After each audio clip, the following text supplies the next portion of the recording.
Notre secours est dans le nom du Seigneur qui a fait le ciel et la terre. Viens, Esprit Saint, viens par la puissante intercession du cœur immaculé de Marie, ton épouse bien-aimée. Mon Jésus, je te demande de blesser mes oreilles de tes épines, que je n'entende plus que ta voix, mes yeux, que je ne vois plus que toi, ma langue, qu'elle soit muette à tout ce qui pourrait t'offenser, mais qu'elle soit libérée pour te louer et te bénir en toutes choses. Bonjour tout le monde, j'espère que vous allez bien. Je vous souhaite encore une fois une très sainte année 2026.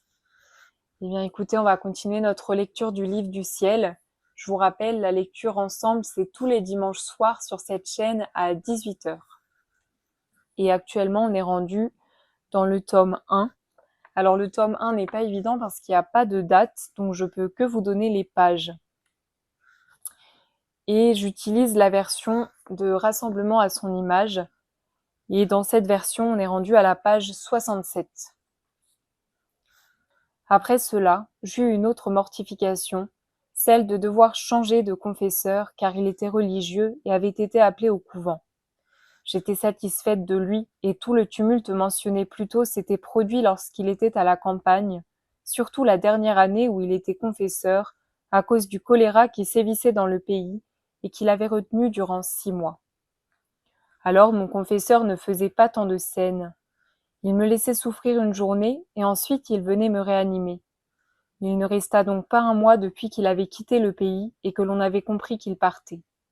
C'était douloureux pour moi, non pas parce que j'étais attachée à lui, mais à cause du besoin que j'avais. Alors j'allai voir le Seigneur et lui dis mon chagrin, et il me dit « Il ne faut pas t'en affliger. Je suis le maître des cœurs et je peux les tourner et les retourner comme bon me semble.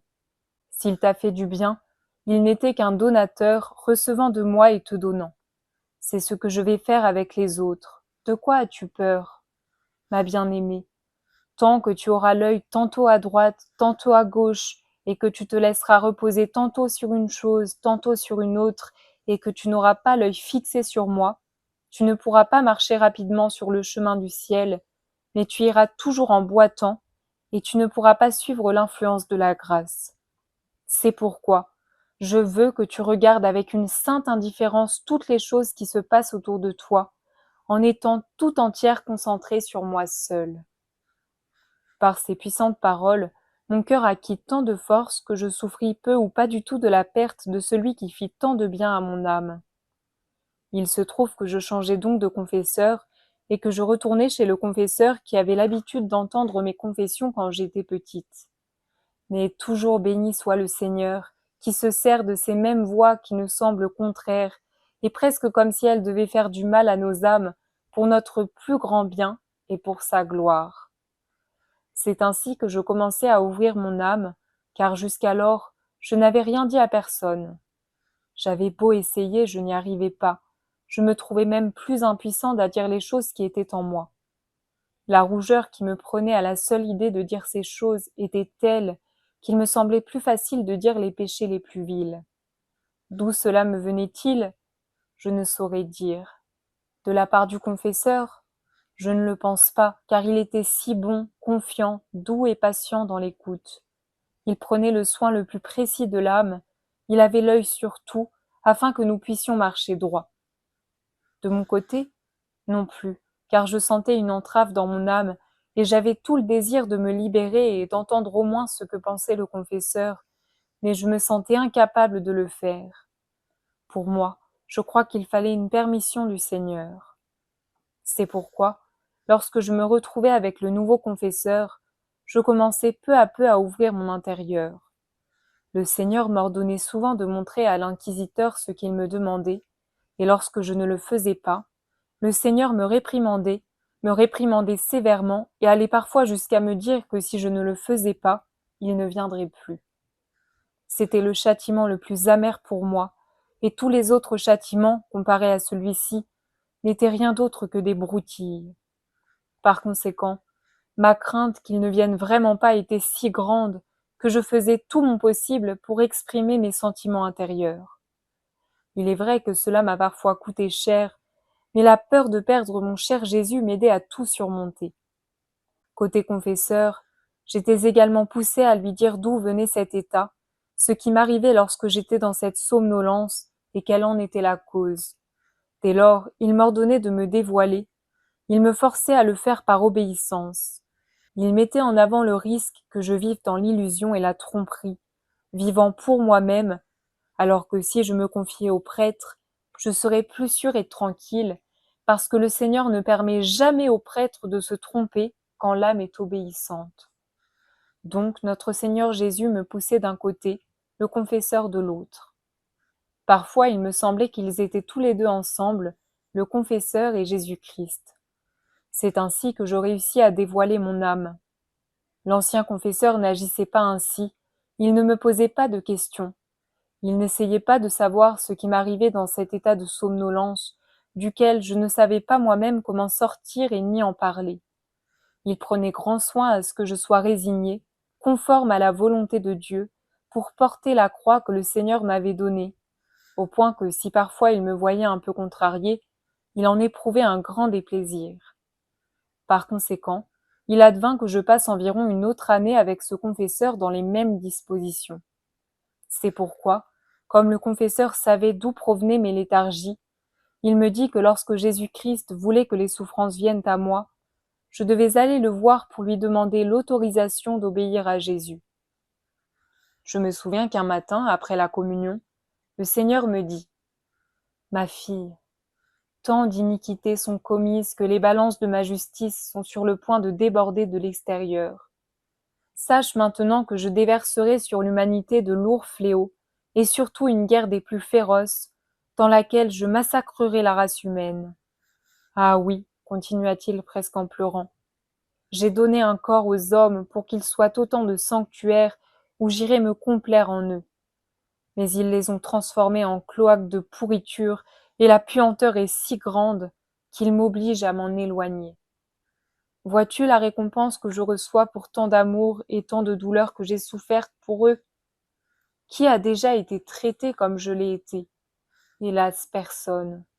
Mais quelle en est la cause? C'est que je les aime trop.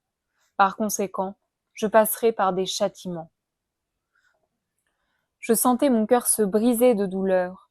Il me semblait que tant d'offenses lui étaient faites, que pour s'échapper, il voulait se cacher en moi, comme pour trouver un refuge.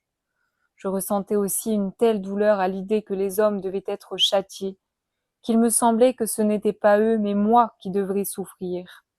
En effet, il me semblait que si je le pouvais, il me serait plus supportable de subir tous ces châtiments plutôt que de voir les autres souffrir. J'essayai de le plaindre autant que je le pouvais, et de tout mon cœur je lui dis « Ô saint époux, épargne les fléaux que ta justice a préparés. Si la multiplicité des iniquités des hommes est grande, il y a l'immense mer de ton sang où tu peux les ensevelir, et ainsi ta justice sera satisfaite. Si tu n'as nulle part où aller pour te réjouir, viens à moi. Je te donne tout mon cœur afin que tu puisses te reposer un peu et te réjouir. Il est vrai que moi aussi je suis un cloaque de vices, mais tu peux me purifier et faire de moi ce que tu veux que je sois. Mais calme-toi.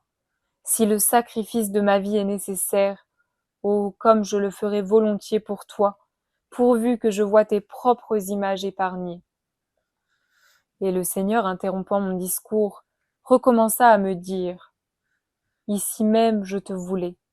Si tu te proposes de souffrir, non pas comme jusqu'à présent de temps en temps, mais continuellement, chaque jour pendant un certain temps, j'épargnerai les hommes. Vois comment je vais m'y prendre.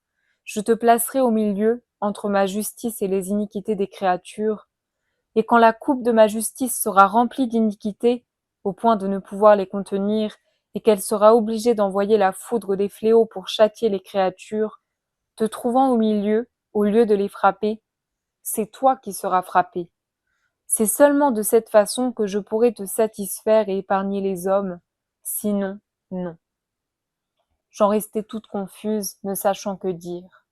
Mon corps lui-même ressentait la peur et tremblait, mais je vis mon bon Jésus qui attendait une réponse, que j'accepte ou non. Alors, bien forcé de parler, je lui dis « Ô mon très divin époux, je serai prête à accepter, mais comment le confesseur compensera-t-il? s'il ne veut pas venir de temps en temps, comment est-il possible qu'il vienne tous les jours? Libère-moi de cette croix, celle qui veut que ce soit le confesseur qui me réanime, et alors tout sera arrangé entre moi et toi. » Alors le Seigneur me dit, « Va voir le confesseur et demande-lui sa permission s'il le souhaite. Tu lui diras tout ce que je t'ai dit et tu te conformeras à ce qu'il dira. Tu vois, ce ne sera pas seulement pour le bien des créatures que je veux ces souffrances continuelles, mais aussi pour ton propre bien. Dans cet état de souffrance, je purifierai bien ton âme, de sorte que tu seras disposé à former un mariage mystique avec moi, et après cela, je donnerai la transformation finale, de sorte que nous deviendrons tous deux comme deux bougies qui, placées sur le feu, se transforment l'une en l'autre et il s'en forme une seule. Ainsi, je me transformerai en toi et tu resteras crucifié avec moi. Ah, ne seras-tu pas heureuse si tu pouvais dire, l'époux est crucifié, mais l'épouse est crucifiée elle aussi? Oh oui, il n'y a rien qui me rende différent de lui. C'est pourquoi lorsque je pus parler au confesseur, je lui dis tout ce que le Seigneur m'avait dit. Mais cette parole que le Seigneur m'avait dite pour un certain temps, sans me notifier le temps précis où je devais souffrir continuellement, je l'avais estimée à une quarantaine de jours, plus ou moins, alors que je souffre continuellement depuis environ 12 ans. Mais que Dieu soit toujours béni, que ses jugements impénétrables soient toujours adorés. Je crois que si le bienheureux Seigneur m'avait fait comprendre clairement le temps que je devais rester au lit, ma nature aurait été effrayée et ne se serait guère soumise, bien que je me souvienne que j'étais toujours résignée, mais je ne connaissais pas alors la préciosité de la croix, comme le Seigneur me la fit connaître pendant ces 12 années, et le confesseur ne se serait pas arrangé pour me donner sa bénédiction. C'est pourquoi je dis au confesseur, en même temps que tout le reste, que le Seigneur voulait que je sois obéissante et que je souffre continuellement pendant 40 jours. À ma grande surprise, parce que je pensais que c'était impossible, le confesseur me dit que si c'était vraiment la volonté de Dieu, il me donnerait sa bénédiction et qu'en réalité, ce n'était pas qu'il ne pouvait pas venir, mais plutôt un peu de respect humain. Mon âme se réjouissait grandement de pouvoir plaire au Seigneur et d'épargner ainsi les créatures, mais ma nature était très affligée de sentir que cette obéissance m'avait été donnée, au point que pendant quelques jours, j'étais très attristée. Même mon âme le ressentait beaucoup, à penser que je devais rester si longtemps sans pouvoir recevoir Jésus dans le sacrement, mon seul et unique réconfort. Parfois je sentais en moi une guerre silencieuse, très orgueilleuse, que je ne savais pas moi-même ce qui m'arrivait. Le diable y ajoutait aussi beaucoup de choses, mais mon bon Jésus remédiait à tout, et voici comment il s'y prenait. Le texte était assez long aujourd'hui, et je trouve qu'il fait pas mal écho à ce qu'on disait la semaine dernière sur notamment le désir qu'a Jésus que nous en remettions à l'Église dans notre cheminement spirituel, que ça se passe pas juste entre Jésus et nous, mais qu'il y a aussi l'Église. Et si on veut atteindre la sainteté parfaite, il faut passer par l'Église. Et la semaine dernière, on parlait du fait que souvent on fait la confusion entre la mission du prêtre et l'humanité du prêtre qui peut parfois beaucoup nous blesser.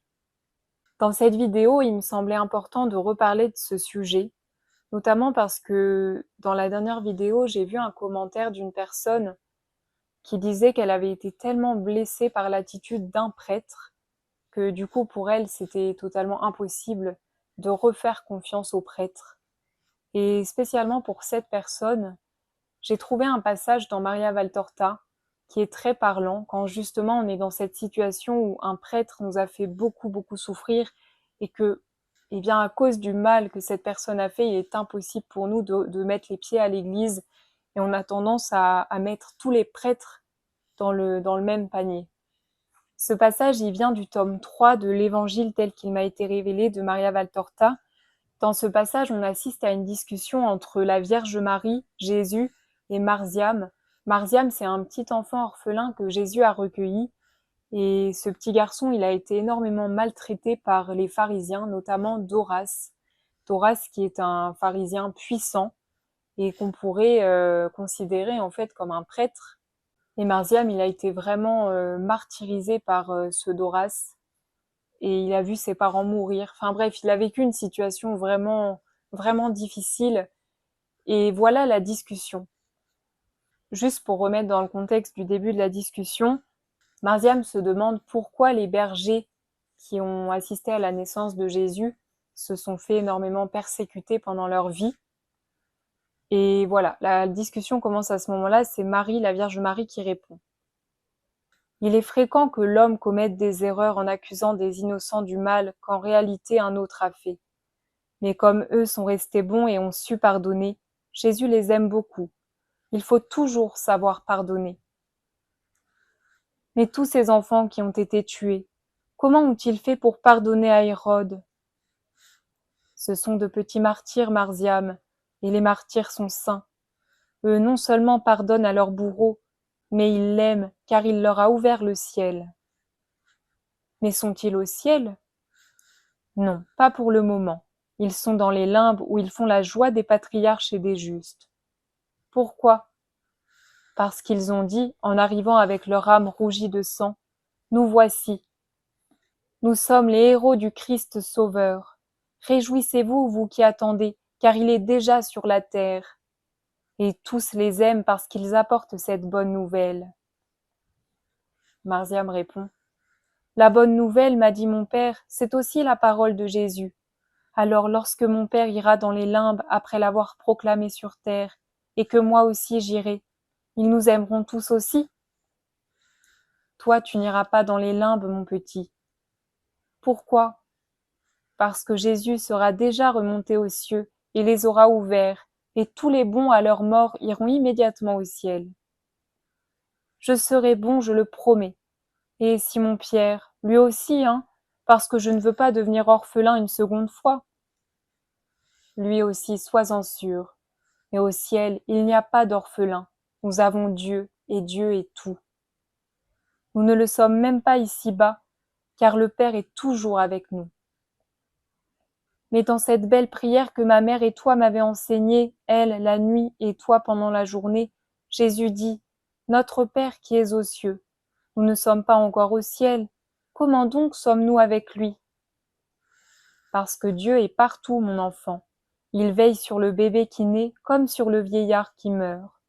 L'enfant qui naît en ce moment à l'endroit le plus reculé de la terre a sur lui le regard et l'amour de Dieu, et ce jusqu'à sa mort. Même s'il est méchant comme Doras? Oui. Mais Dieu qui est bon, peut-il aimer ce Doras qui est si méchant et fait pleurer mon vieux père? Il le regarde avec indignation et douleur, mais s'il se repentait, il lui dirait ce que dit le père de la parabole à son fils repentant. Tu devrais prier pour qu'il se repente, et... Oh non, mère, je prierai pour qu'il meure, dit l'enfant avec fougue. Bien que sa sortie soit peu angélique, son impétuosité est telle et si sincère que les autres sont obligés de rire. Mais ensuite Marie reprend son doux sérieux de maîtresse. Non, mon chéri, tu ne dois pas faire cela envers un pécheur. Dieu ne t'écouterait pas, et il te regarderait même avec sévérité. Nous devons souhaiter du bien à notre prochain, même s'il est très méchant, le plus grand bien possible. La vie est un bien car elle donne à l'homme la possibilité d'acquérir des mérites aux yeux de Dieu. Mais si quelqu'un est méchant, il n'acquiert que des péchés. On prie pour qu'il devienne bon. L'enfant réfléchit, mais cette instruction sublime ne lui convient guère et il conclut. Doras ne deviendra jamais bon, même si je prie. Il est trop méchant. Même si tous les enfants martyrs de Bethléem priaient avec moi, il le resterait. Tu ne sais pas qu'un jour il a frappé mon vieux père avec une verge de fer sous prétexte qu'il l'a trouvé assis à l'heure du travail. Il ne pouvait se lever car il se sentait mal, et lui, il l'a frappé en le laissant pour mort, puis il lui a donné un coup de pied dans la figure. Moi, je le voyais car j'étais caché derrière une haie. J'étais allé jusque-là car personne ne m'avait apporté de pain depuis 2 jours, et je mourrais de faim. J'ai dû m'échapper pour qu'on ne m'entende pas car je pleurais de voir mon père dans cet état, avec du sang sur la barbe, allongé par terre comme mort. En pleurant, je suis allé mendier un pain, mais ce pain me reste toujours sur le cœur. Il a le goût du sang et des larmes de mon père, des miennes et de celles de tous les hommes torturés et qui ne peuvent aimer leur bourreau. Moi, je voudrais frapper Doras pour qu'il sache ce que sont les coups. Je voudrais le laisser sans pain pour qu'il apprenne ce qu'est la faim. Je voudrais le faire travailler sous le soleil, dans la boue, sous la menace du surveillant et sans manger, pour qu'il sache ce qu'il inflige aux pauvres. Je ne peux pas l'aimer, car il tue mon vieux père, et moi, si je ne vous avais pas trouvé, à qui serais-je maintenant? L'enfant se tord de douleur, il crie et pleure, tremblant, bouleversé, frappant l'air de ses petits poings fermés à défaut de pouvoir frapper le bourreau. Stupéfaite, très émue, les femmes essaient de le calmer, mais il fait vraiment une crise de nerfs et n'entend rien. Il hurle. Je ne peux pas l'aimer et lui pardonner. Je le hais, pour tous, je le hais, je le hais, je le hais. Il fait de la peine, il fait peur. C'est la réaction d'une personne qui a trop souffert. Et Jésus le dit bien. Voilà le plus grand crime de Doras, pousser un innocent à la haine. Mais aussitôt il prend l'enfant dans ses bras. Écoute, Marziam, veux-tu rejoindre un jour ta maman, ton père, tes frères, ton vieux père? Oui. Dans ce cas, tu ne dois haïr personne. Celui qui hait n'entre pas au ciel. Tu ne peux pas maintenant prier pour Doras? Eh bien, ne prie pas, mais ne hais pas. Sais-tu ce que tu dois faire? Tu ne dois jamais te retourner en arrière pour penser au passé. Mais mon père qui souffre, ce n'est pas du passé. C'est vrai, Marziam, mais essaie de faire cette simple prière. Notre Père qui es aux cieux, pense toi-même à ce que je désire. Tu verras que le Père t'écoute de la meilleure des manières. Même si tu tuais Doras, qu'obtiendrais-tu? Tu perdrais l'amour de Dieu, le ciel, l'union avec tes parents, et tu ne ferais pas disparaître les souffrances du vieillard que tu aimes. Tu es trop petit pour pouvoir le faire, mais Dieu, lui, le peut. Parle-en lui, dis-lui. Tu sais à quel point j'aime mon vieux père et tous les malheureux. Occupe-toi d'eux, toi qui peux tout. Comment? Ne veux-tu pas annoncer la bonne nouvelle? Mais elle parle d'amour et de pardon. Comment peux-tu dire à un autre, ne hais pas, pardonne, si toi-même tu ne sais pas aimer et pardonner? Laisse faire le bon Dieu. Laisse-le faire, et tu verras comment il règle bien toutes choses. Le feras-tu? Oui, parce que je t'aime. Jésus embrasse l'enfant et le met par terre. Je trouve ce passage vraiment magnifique et je sais que de dire aux autres pardonnez à vos bourreaux, aimez vos bourreaux quand nous-mêmes on n'a absolument pas vécu les souffrances insupportables que d'autres nous infligent, c'est difficile à accepter, mais j'ai trouvé cette parole de Jésus tellement délicate. Il demande pas à Marziam là de pardonner et de dire des grandes paroles, mais juste il le prend dans ses bras, il le console et il lui dit juste la première étape, ne hais pas la personne. Et ce petit passage, je le trouvais très intéressant par rapport à tout ce qu'on a vu la semaine dernière aussi sur le prêtre et à quel point Jésus veut passer par les prêtres dans notre cheminement intérieur pour nous faire aussi, pour nous donner la paix intérieure, pour que tout soit mis sous une autorité qui dépend pas du prêtre, mais qui dépend de Dieu. Et ça restera toujours un mystère de se dire comment Dieu peut faire confiance à l'Église alors qu'elle est constituée d'hommes. Mais je trouve ça très intéressant de voir que Jésus, il n'est pas dupe. Il sait que des fois, les prêtres peuvent avoir des attitudes inacceptables et insupportables, mais pour lui le premier, parce que les prêtres sont ses représentants et c'est terrible le nombre de personnes qui, parce qu'elles ont souffert de la part d'un prêtre, rejettent l'Église et rejettent Dieu parce qu'elles associent immédiatement ce qu'a fait le prêtre avec l'Église et la religion et les catholiques, etc. Mais non, non, non, non. Jésus dissocie bien la mission et l'humanité. Et croyez-moi, Jésus n'est pas dupe, il voit, il comprend tout le mal qu'on a pu nous faire, et c'est lui qui reste le juge, et de toute façon, toute justice sera faite. Mais lui nous demande, si on n'est pas capable dans un premier temps de prier et d'aimer nos bourreaux, juste de ne pas les haïr. Et dans Maria Valtorta, on voit à quel point Jésus il est délicat avec les personnes qui ont énormément souffert d'autres personnes. Il va pas tenter le diable, Jésus. C'est pas son but de faire exprès de vous mettre dans des situations pour vous titiller là où ça fait mal. Mais des fois, on voit que quelqu'un qui a trop souffert, il fait exprès de pas le reconfronter dans la situation qu'il a déjà vécue, parce qu'il sait que la personne, elle pèterait un câble. J'ai l'exemple de Marziam à nouveau qui me revient, où Jésus va lui demander de ne pas assister à sa passion. Il va faire en sorte que Marziam soit pas là, parce que pour Marziam, ce serait beaucoup trop insupportable de voir Jésus sur la croix. Marziam ne le supporterait pas. Et donc c'est beau de voir cette délicatesse que Jésus a vis-à-vis de nous. Oui, il nous demande de pardonner à nos ennemis et d'aimer nos bourreaux, mais il ne va pas non plus nous tenter au-delà de ce qu'on peut supporter. Et dites-vous bien que si vous êtes aujourd'hui dans cette situation de ne pas réussir à pardonner ou juste avoir des pensées bienveillantes pour une personne qui vous a fait trop du mal, et encore plus si c'est un homme d'église, et si à cause de cet homme d'église, vous en êtes à rejeter l'église et rejeter tous les prêtres, eh bien, prenez vraiment pour vous ce petit passage qu'on vient de lire entre Jésus et Marziam, où Jésus vous demande juste « ne hais pas ». Juste ça, même si t'es pas capable de prier.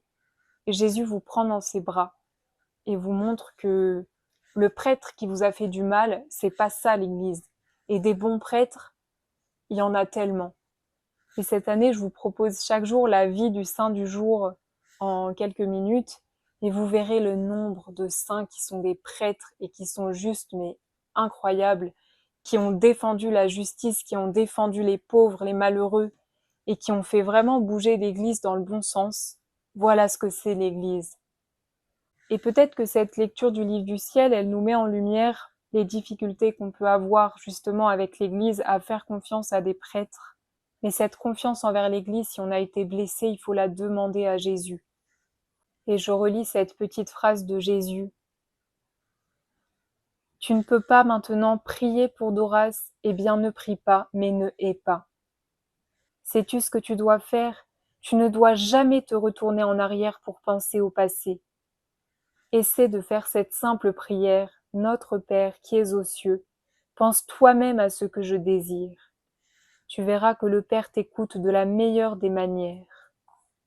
Laisse faire le bon Dieu, laisse-le faire et tu verras comment il règle bien toutes choses. Il me semblait que c'était intéressant de discuter de ça parce que, encore une fois, l'Église, c'est indispensable pour aller vers la sainteté parfaite. Mais c'est sûr que ça reste un mystère. Pour terminer cette vidéo, je vous lis un autre passage dans Valtorta, un autre dialogue entre Marziam et Jésus. Marziam est un peu plus avancé en âge, ça fait un moment qu'il chemine avec Jésus. Et ils parlent tous les deux justement de cette distinction des prêtres entre mission et humanité. Et Marziam, c'est quelqu'un qui est très blessé, comme je vous disais précédemment, par notamment le pharisien Doras. Et c'est très intéressant que ce soit Marziam qui pose toutes ces questions à Jésus parce que lui est blessé et donc ça peut rejoindre les personnes qui sont blessées. C'est Jésus qui parle. C'est toujours Dieu qui parle par les lèvres de ses serviteurs aux heures de leur ministère. Et on doit les écouter en tant que tels, en silence et avec égard. Marziam fait une grimace significative pour commenter son raisonnement intérieur. Jésus, qui l'observe, lui dit « Tu n'en es pas convaincu? Pourquoi cette moue? Parle sans crainte, mon enfant. » Mon Seigneur, je me demandais si Dieu est aussi sur les lèvres et dans le cœur des prêtres d'aujourd'hui. Et je me demandais avec terreur si ceux de l'avenir seront pareils. Et j'en concluais que beaucoup de prêtres donnent une piètre image du Seigneur. J'ai sûrement péché, mais ils ont le cœur tellement mauvais et avare et sec que... Ne juge pas. Rappelle-toi cependant ce sentiment de dégoût. Pense-y à l'avenir. Et tends de toutes tes forces à ne pas ressembler à ceux qui te rebutent, pas plus que ceux qui dépendront de toi. Fais servir au bien jusqu'au mal que tu vois. Toute action et toute connaissance doivent se changer en bien en passant par une volonté et un jugement droit. Ô Seigneur, avant d'entrer dans la maison que l'on voit déjà, réponds encore à une question. Tu ne nies pas que le sacerdoce actuel est imparfait. Tu me demandes à moi de ne pas juger. Mais toi, tu juges et tu peux le faire. Et tu juges avec justice. Maintenant, Seigneur, écoute ce que je pense. Quand les prêtres d'aujourd'hui parlent de Dieu et de la religion, étant tels qu'ils sont pour la plupart, je parle maintenant des plus mauvais, faut-il encore les écouter comme s'ils disaient la vérité? Toujours, mon fils, par respect pour leur mission. Quand ils agissent dans le cadre de leur ministère, ce n'est plus l'homme Anne ou l'homme Sadoc et ainsi de suite, mais c'est le prêtre qui agit. Sépare toujours du ministère la pauvre humanité. Mais s'il s'en acquitte mal, Dieu suppléera. Et puis, écoute Marziam, il n'y a pas d'homme complètement bon ou complètement mauvais, et personne n'est si complètement bon qu'il soit en droit d'estimer ses frères complètement mauvais. Il faut tenir compte de nos défauts, leur opposer les bonnes qualités de celui que nous voulons juger, alors nous aurons une juste mesure de jugement charitable. Je n'ai pas encore trouvé un homme complètement mauvais.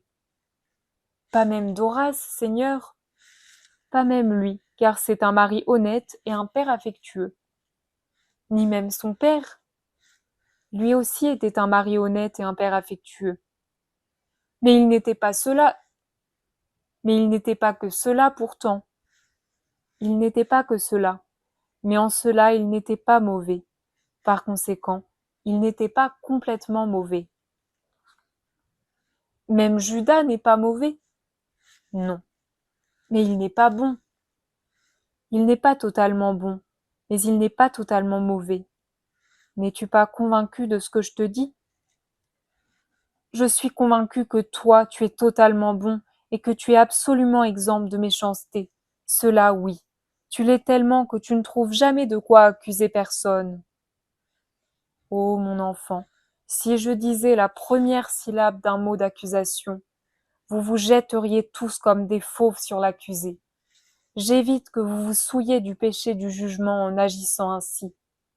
Comprends-moi bien, Marziam, ce n'est pas que je ne vois pas le mal là où il est, ce n'est pas que je ne vois pas le mélange de mal et de bien qu'il y a chez certains, ce n'est pas que je ne comprenne pas quand une âme monte ou descend du niveau où je l'ai amenée, ce n'est pour rien de tout cela, mon fils, mais c'est de la prudence, pour éviter les manques de charité en vous, et j'agirai toujours ainsi, même dans les siècles à venir, quand je devrais me prononcer sur une créature.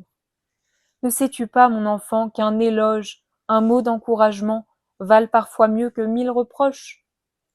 Ne sais-tu pas que sur 100 cas très mauvais signalés comme relativement bons, au moins la moitié deviennent réellement bons, puisqu'après ma parole bienveillante, l'aide des bons ne leur fait pas défaut, alors qu'ils fuiraient l'individu signalé comme très mauvais? Il faut soutenir les âmes et non les accabler. Mais si moi je ne suis pas le premier à les épauler, à voiler ce qu'il y a de mauvais, à susciter en vous bienveillance et secours pour elles, jamais vous ne viendrez à leur aide avec une miséricorde active. Souviens-t'en, Marziam. Oui, Seigneur. Profond soupir. Je m'en souviendrai, mais c'est bien difficile devant certaines évidences. C'est un passage magnifique encore une fois qui complète bien le premier qu'on a lu. Mais il me semblait important dans cette vidéo d'y revenir parce que tout du long du livre du ciel, on verra que Louisa, elle est placée sous l'obéissance de son confesseur, c'est très présent. Et donc, je trouve que ça aide à comprendre que nos prêtres sont indispensables. Jésus sait qu'il y a des prêtres qui font vraiment le mal et qui le défigurent, mais je vous assure qu'il y a aussi des bons prêtres. Regardez les bons prêtres. Et oui, l'Église, à un moment donné, il faut poser un acte de confiance et de foi qu'elle est guidée par Dieu, qu'elle est infaillible dans sa mission divine qui lui vient de Dieu, et que Dieu a voulu l'Église parce que on ne fait pas son chemin de salut tout seul. On ne peut pas atteindre la sainteté tout seul. On a besoin des autres, Et on a besoin de nos prêtres. Et je vous assure que des bons prêtres, il y en a plein. Mais simplement, ça fait moins de bruit que ceux qui agissent mal. Parce que les actes mauvais des prêtres, tout de suite, ça va prendre des proportions. Les médias vont s'y mettre à cœur joie pour dénoncer tout ça. Et je dis pas qu'il n'y a pas eu. Mais il y a aussi des super bons prêtres qui donnent leur vie pour nous. Et ça fait pas de bruit. Pour vous faire un petit témoignage personnel, moi j'ai été éduquée dans un mouvement sectaire où toute mon enfance, j'ai entendu du mal épouvantable sur les papes, sur les évêques, sur les prêtres, en me disant qu'ils étaient mauvais, qu'il y avait qu'eux qui avaient la vérité, que les prêtres, ils passaient leur vie à taper sur les prêtres, à taper sur les papes, à taper sur les évêques. Et quand je suis sortie de ce mouvement, quelle n'a pas été ma surprise de voir qu'en fait, des bons prêtres, mais il y en a énormément. C'est juste que c'est tellement plus facile de voir les défauts des prêtres et de leur taper dessus en pensant que nous, on fera mieux, que de voir ce que les bons prêtres font. Et parfois, c'est des choses simples, c'est des petits actes, mais les prêtres, ils donnent aussi ce qu'ils peuvent et ça doit pas être facile de nous avoir comme paroissiens aussi. On est assez insupportables. Et Jésus n'est pas dupe, puisque vous voyez là, c'est pendant sa vie terrestre, il n'est même pas encore mort sur la croix. Il est conscient qu'en fondant une église humaine, il y aura des humains qui vont faire n'importe quoi. Il est conscient puisqu'il a même Judas dans ses rangs. Judas qui va le trahir et qui va se suicider. Il le sait, il est pas dupe. Mais Jésus est Dieu. Il faut faire confiance. Et ce qui compte pour Dieu, je pense, c'est pas d'avoir raison, mais c'est d'être humble. Bon, j'espère que je me suis pas égarée trop, mais ça me semblait important de revenir sur ce sujet, parce qu'on est encore au début du livre du ciel, et ça va revenir souvent. Cet aspect d'obéissance au prêtre, à l'église, et que Louisa, elle fait pas son chemin toute seule, mais l'église est très présente. J'oubliais pour la semaine prochaine, ce qu'on peut faire, c'est prendre un temps avec le Seigneur et lui exposer les blessures qu'on a avec l'église, avec peut-être des prêtres qui nous ont fait beaucoup de mal, exposer à Jésus et reprendre cette phrase que Jésus a dit à Marziam, mais ne hais pas. Tu ne dois jamais te retourner en arrière pour penser au passé. Laisse faire le bon Dieu, laisse-le faire, et tu verras comment il règle bien toutes choses. Sur ces belles paroles, je vous dis à dimanche prochain 18h pour continuer notre lecture. Soyez bénis. Viens, je veux t'emmener.